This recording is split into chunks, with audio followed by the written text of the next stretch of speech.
Hey, welcome back to the channel.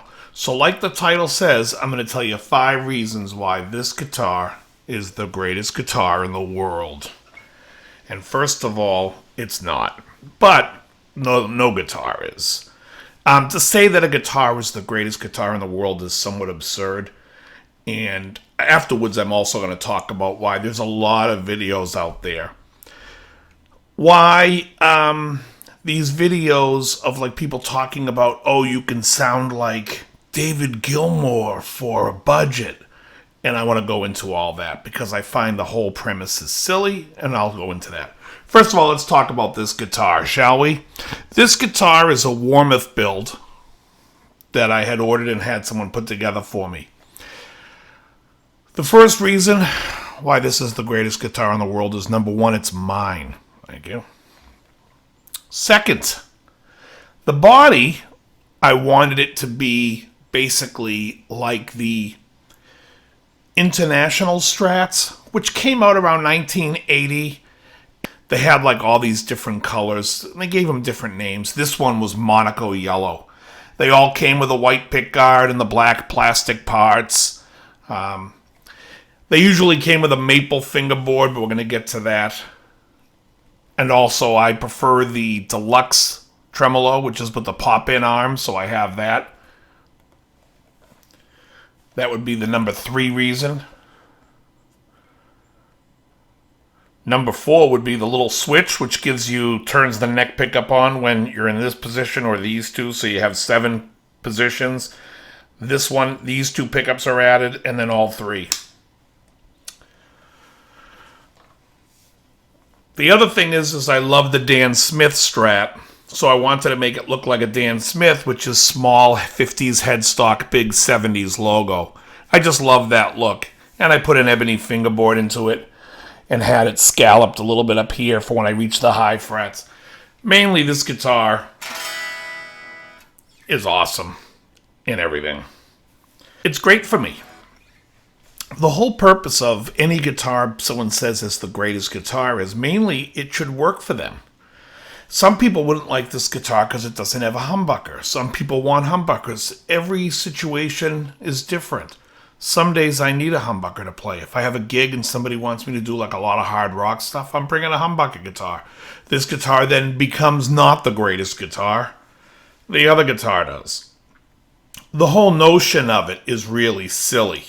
And so is reviews of guitars. Like, I can show you this guitar, and you might visually be like, oh man, that thing looks awesome. Which, I'm with you, it does. But the thing is you could pick it up and play it and go, oh, I hate the way this feels. And you might hate this feel. This has a big fat boat V-neck. It's got a 1 3/4 nut here, so it's really wide up here. It has this little scalloping going on up here, which you can see. Here, here, here, and here. And you may not like a lot of these features. This may not be the guitar for you, but you may like the look. At which I suggest, I bought this body. I think Warmoth might call it graffiti yellow, or just yellow. I can't remember what they called it. And you could put one together yourself with the neck shape that you like and a pickup configuration that you like and custom make your own guitar.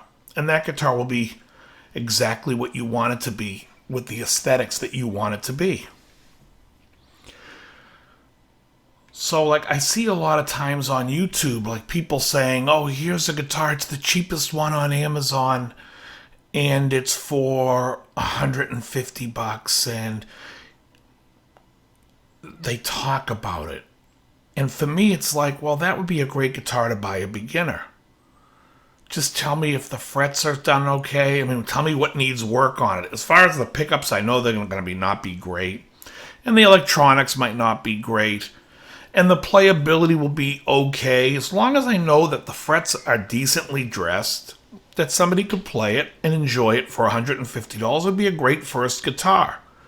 Otherwise, what's the point of those videos? I'm going to start collecting $150 shitbag guitars that I have to redo the pickups in and change all the electronics. I just don't care. I don't know how anybody cares.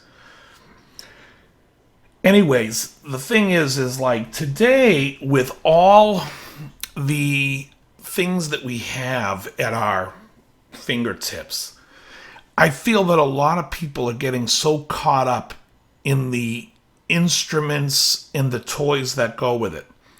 If we look at Van Halen, like Van Halen couldn't afford a guitar. He bought a second, did the work, painted it, made a neck that he liked. I mean, his guitar was relatively cheap, but he custom did it to fit his desire, what he wanted. And he put a Gibson PAF in it, and it was great for him. Somewhat junky, but great.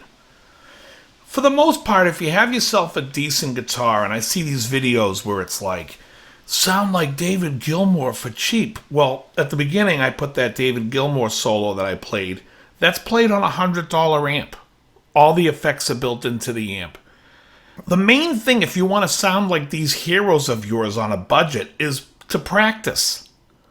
Play, listen to how they play, pick up on technique, and learn how to play. When you can play on a level where you can imitate the way the other players play and imitate their feel, then it doesn't matter what you're playing. You want to sound like David Gilmour on a budget? Go buy yourself a Fender Mustang 2 version 2. They're $100 used. And that's if you feel like paying a pretty penny for it. It doesn't matter. You know, if you want to get a phase sound, I mean, it's funny because it's like, oh, sound like Eddie Van Halen on Van Halen 1 for a budget. Yeah, buy a Phase 90. If you can't afford a Phase 90, buy a cheap Phase 90 knockoff. It's simple shit. And then the question is, well, why do they make so many different flavors of, why do so many companies make a different phaser? Well, you know, when I hear a phaser and I hear a Phase 90, to me it sounds like Van Halen. Sometimes I want to hear something a little bit more hi-fi, not so much lo-fi. So I'll seek out a nicer phaser. And maybe my ears can hear, or they're looking for something different, that when you hear it, you're like, yeah, I don't really like the way it sounds when I play it. And that's fine. That's how we all are. I'm not saying my ears are the end-all, be-all. I'm saying we all have a different, we hear things differently. You know, if you talk to people and ask them, what do you think the best produced record is? Some guys are going to say records that I think are really dark sounding, and some guys are going to say records that I think are really bright sounding. Everybody has their preference. Nothing is right, nothing is wrong. It's what you like. I saw someone do a comparison video, and he does pretty good videos. I like him. I don't care for his style of music. It's boring to me. But he did a video where he compared a Mesa dual rectifier with a EVH3, and they were really similar. Really similar. And I was like, what does it even matter? If you play either one would have worked just fine. Whichever one works for you on all counts. If you like the channel switching of the Mesa, or you like some effects of the Mesa, or you can pick up the Mesa for cheap on Craigslist, or you can pick up the EVH3 on Craigslist for cheap. Anything that you could do, either one is going to do the job. The comparing of the two doesn't really make any sense. They're all going to sound somewhat in the ballpark. I have behind me a Mesa. I have two Marshalls. I have a Crank over here, which is a Crank Revolution 1 Plus. Any one of these amplifiers can go out and do the job. Any one of them is going to get the job done.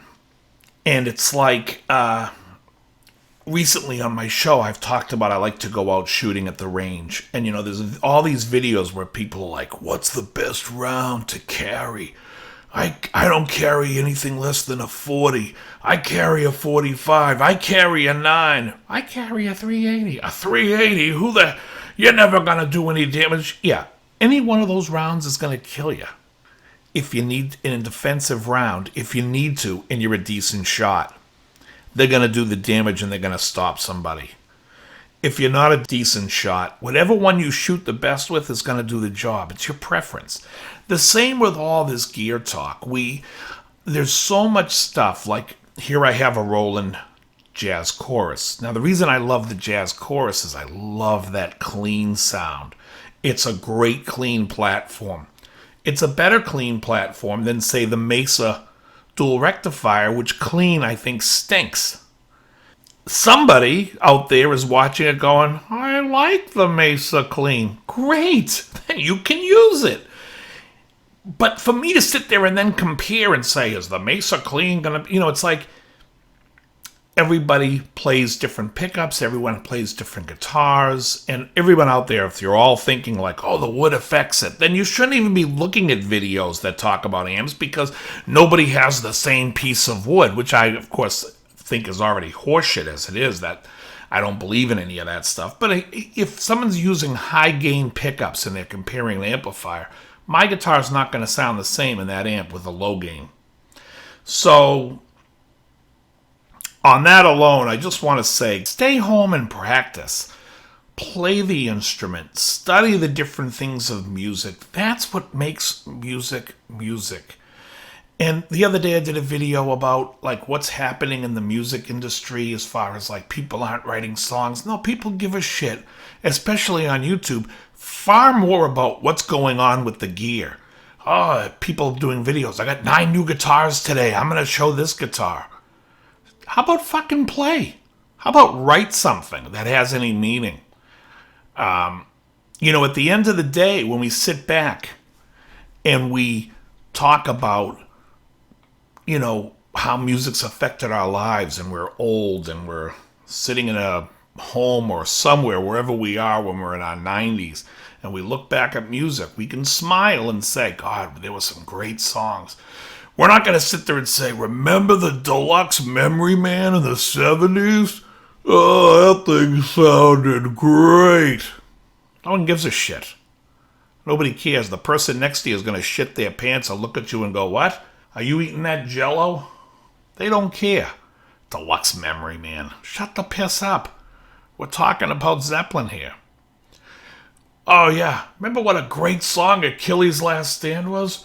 You remember that phaser in the beginning? No, I don't remember the phaser in the beginning. Go piss up a rope. Anyways, what I'm trying to say, folks, is watch all these videos. They're fun to watch. Watch them with a grain of salt. In the beginning of this video, I say 5 things why this guitar is the best. It's a joke. This guitar is not the best guitar in the world. I love it. It's my favorite guitar that I have, but is it the best in the world? Well, it is to me, but who cares about my opinion? Unless you're me, you may not like what I like, and I don't like the mainstream feeling guitars. I don't like the thin C necks, so who knows what other people like, what they play.